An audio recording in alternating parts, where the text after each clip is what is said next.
Helicopter বিধ্বস্তের ঘটনায় ইরানের president Ebrahim Raisi, পররাষ্ট্রমন্ত্রী হোসেইন আমির আবদুল্লাহিয়ান, পূর্ব আজারবাইজানের গভর্নর মালেক রহমতি সহ 9 আরোহীর মৃত্যুর আশঙ্কা করছে ইরান। রাইসিকে বহনকারী হেলিকপ্টারের সন্ধান পাওয়া গেছে, তবে কাউকে জীবিত পাওয়া যায়নি বলে জানিয়েছে ইরানের সরকার নিয়ন্ত্রিত বার্তা সংস্থাগুলো। তাদের সন্ধানে পূর্ব আজারবাইজান প্রদেশের দুর্গম পাহাড়ি এলাকায় চলছে ব্যাপক তল্লাশি অভিযান, তবে বৈরী আবহাওয়ার কারণে ব্যাহত হচ্ছে উদ্ধার অভিযান। উদ্ভূত পরিস্থিতিতে দেশবাসীকে উদ্বিগ্ন না হওয়ার আহ্বান জানিয়েছেন ইরানের সর্বোচ্চ নেতা আয়াতুল্লাহ আলী খামেনি। ইরানের পাশে থাকার ঘোষণা দিয়েছে সৌদি, তুরস্ক, রাশিয়া সহ উপসাগরীয় বিভিন্ন দেশ। আরও জানাচ্ছেন শরীফুল ইসলাম। রোববার আজারবাইজান সীমান্তবর্তী এলাকায় একটি বাঁধ উদ্বোধন করতে যান ইরানের প্রেসিডেন্ট ইব্রাহিম রাইসি। সেখান থেকে 3টি হেলিকপ্টারের বহন নিয়ে পূর্ব আজারবাইজান প্রদেশের রাজধানী তাবরিজে ফিরছিলেন রাইসি ও তার সঙ্গীরা। পথে জোলফা এলাকার কাছে প্রেসিডেন্টকে বহনকারী হেলিকপ্টারটি বিধ্বস্ত হয়, তবে নিরাপদে গন্তব্যে পৌঁছায় অন্য 2টি হেলিকপ্টার। বিধ্বস্ত হেলিকপ্টারে পূর্ব আজারবাইজান প্রদেশের গভর্নর মালেক রহমতি এবং ইরানের সর্বোচ্চ নেতা আয়াতুল্লাহ আলী খামেনির মুখপাত্র আয়াতুল্লাহ মোহাম্মদ আলী আল হাশেম ছিলেন। দুর্ঘটনার কয়েক ঘন্টা পর বিধ্বস্ত হেলিকপ্টারটির অবস্থান শনাক্ত করা গেলেও তাদের জীবিত কাউকে পাওয়া যায়নি। সবার মৃত্যুর আশঙ্কা করছে ইরান সরকার। ইরানের সরকার নিয়ন্ত্রিত সংবাদ মাধ্যমগুলো বলছে, রাইসিকে বহনকারী হেলিকপ্টারের সন্ধান পাওয়া গেছে। সেখান থেকে 2জন ব্যক্তি যোগাযোগ করেছেন তাদের সঙ্গে, কিন্তু বৈরী আবহাওয়ার কারণে উদ্ধার অভিযান ব্যাহত হচ্ছে বলে জানিয়েছেন ইরানের স্বরাষ্ট্রমন্ত্রী। প্রেসিডেন্ট সীমান্ত এলাকা পরিদর্শন করে ফিরছিলেন, কিন্তু খারাপ আবহাওয়া ও ঘন কুয়াশার কারণে তার হেলিকপ্টারটি অবতরণ করতে বাধ্য হয়। তবে আরোহীদের সন্ধান পেতে সময় লাগছে, কারণ সেখানে আবহাওয়া পরিস্থিতি খুবই বৈরী। উদ্ধার কাজও তাই ব্যাহত হচ্ছে। টিম, জরুরি সেবা বিভাগের কর্মী, পুলিশ ও ইরানের বিপ্লবী গার্ড বাহিনীর পাশাপাশি সামরিক বাহিনীর সদস্যরাও যোগ দিয়েছেন তল্লাশি অভিযানে। ইরানের রেড ক্রিসেন্ট জানায়, দুর্ঘটনার পর হেলিকপ্টারটিতে আগুন ধরে যায়। এমন পরিস্থিতি। এতক্ষণ শিরোনাম শুনছিলেন, এবার বিস্তারিত।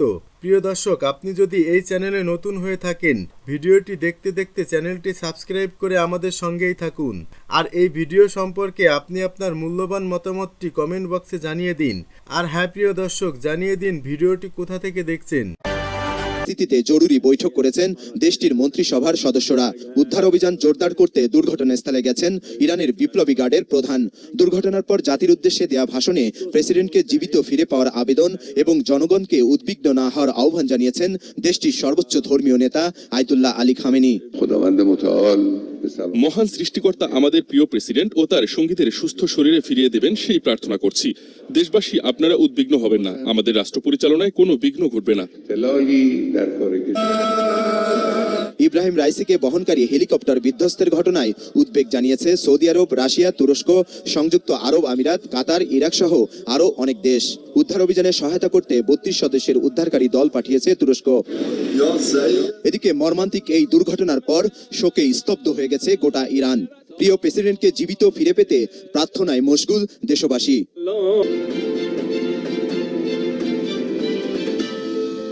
গোটা মুসলিম বিশ্বে রাইসি জনপ্রিয় একজন রাষ্ট্রপ্রধান। সেই রাইসির নিখোঁজের খবরে ইরান জুড়ে উদ্বেগ, উৎকণ্ঠা বিরাজ করছে। এমনকি মার্কিন প্রেসিডেন্ট জো বাইডেনও জরুরি সভা ডেকেছেন। এরই মধ্যে বিশ্বজুড়ে আলোচনায় রাইসি মারা গেলে কি হবেন দেশটির পরবর্তী প্রেসিডেন্ট, কি বলছেন ইরানের সংবিধান। ইরানের প্রেসিডেন্ট ইব্রাহিম রাইসিকে বহনকারী হেলিকপ্টার বিধ্বস্ত হওয়ার পর সেটির এখনো কোনো খোঁজ পাওয়া যায়নি। হেলিকপ্টারটিতে থাকা রাইসি বা অন্য কর্মকর্তারা অক্ষত আছেন কিনা তাও জানা যায়নি। এই দুর্ঘটনায় প্রেসিডেন্টের মৃত্যু হতে পারে এমন আশঙ্কাও করা হচ্ছে।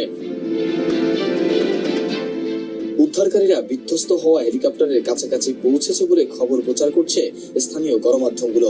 তবে রাইসি কেমন আছেন বা আদৌ সেখানে আছেন কিনা তেমন কোনো বার্তা নেই তাদের কাছে। এক্ষেত্রে একটি প্রশ্ন সামনে আসে, সেটি হলো রাইসির হঠাৎ মৃত্যু হলে ইরানের প্রেসিডেন্ট কি হবেন। ইরানের সংবিধান অনুযায়ী দুর্ঘটনায় রাইসি মারা গেলে তার পদে বসবেন বর্তমান প্রথম ভাইস প্রেসিডেন্ট মোহাম্মদ মোখবার। তবে এক্ষেত্রে দেশটির সর্বোচ্চ নেতার অনুমোদনের প্রয়োজন হবে। ইরানের রাষ্ট্রের প্রধান হিসাবে ভূমিকা পালন করে দেশটির সর্বোচ্চ নেতা আয়াতুল্লাহ আলী খামেনি। এরপরই ক্ষমতা প্রেসিডেন্টের, তাকে সরকারের প্রধান হিসাবে বিবেচনা করা হয়। প্রেসিডেন্ট মারা গেলে পরবর্তী 50 দিনের মধ্যে নির্বাচনের আয়োজন করতে হবে এবং নতুন প্রেসিডেন্টকে বেছে নিতে হবে। রোববার ইরানের পূর্ব আজারবাইজান প্রদেশে জোলফা এলাকার কাছে রাইসিকে বহনকারী হেলিকপ্টারটি বিধ্বস্ত হয়। সেটিতে দেশটির পররাষ্ট্রমন্ত্রী হোসেন আমির আবদুল্লাহিয়ান সহ বেশ কয়েকজন জ্যেষ্ঠ কর্মকর্তাও ছিলেন। আজারবাইজান সীমান্তবর্তী এলাকায় একটি জলধারা প্রকল্প উদ্বোধনের হেলিকপ্টার বিধ্বস্তের ঘটনা কেবলই দুর্ঘটনা নাকি অন্য কিছু তা অনুসন্ধানে নেমেছে দেশটির গোয়েন্দা বিভাগ। অনেকের অভিযোগের তীর যুক্তরাষ্ট্রের দিকে। তবে রোববার ঠিক কি ঘটেছে তা নিশ্চিত হওয়া যাবে হেলিকপ্টারটি উদ্ধারের পর। এদিকে হেলিকপ্টার দুর্ঘটনার পর ইরানের প্রেসিডেন্ট ইব্রাহিম রাইসিকে ঘিরে দুশ্চিন্তার ডালপালা বাড়ছে। কর্মকর্তারা স্পষ্টভাবে কোনো তথ্য জানাতে না পারায় এ নিয়ে খুব ইরানেই গুজব ছড়িয়ে পড়ছে। আল জাজিরার প্রতিবেদনে বলা হয়েছে, রোববার 19 মে এই দুর্ঘটনাকে রাষ্ট্রীয় বর্ণনায় হার্ড ল্যান্ডিং বলা হয়েছে। ওই হেলিকপ্টারে রাইসি ছিলেন কিনা তা নিয়েও ধোঁয়াশা ছিল। একটি সূত্র বলছে রাইসি ওই সময় গাড়িতে ছিলেন, কিন্তু কিছুক্ষণের মধ্যেই স্থানীয় কয়েকটি সূত্র তার হেলিকপ্টারে থাকার বিষয়টি জোর দিয়েছে। পরে রয়টার্স, আল জাজিরা সহ আন্তর্জাতিক গণমাধ্যমগুলো তার হেলিকপ্টার থাকার বিষয়টি নিশ্চিত হয়েছে। এদিকে দুর্ঘটনা কবলিত হেলিকপ্টারটির সঙ্গে যোগাযোগ স্থাপন নিয়েও দুই রকমের তথ্য পাওয়া গেছে। টাইমস অফ ইসরায়েল জানিয়েছে হেলিকপ্টারটির সঙ্গে নিয়ন্ত্রণ কক্ষের যোগাযোগ বিচ্ছিন্ন হয়ে পড়েছে। পরে সেটি স্থাপন হয়েছে কিনা তা এখনো জানা যায়নি। মোহাম্মদ সোহাগ বিশ্বাস, ডেস্ক রিপোর্ট, এটিএন নিউজ। ইসলামী সমাজ বিনির্মাণে সহায়তাকারী সঙ্গে তৎপরতা চালাতে হবে জামায়াতের আমির।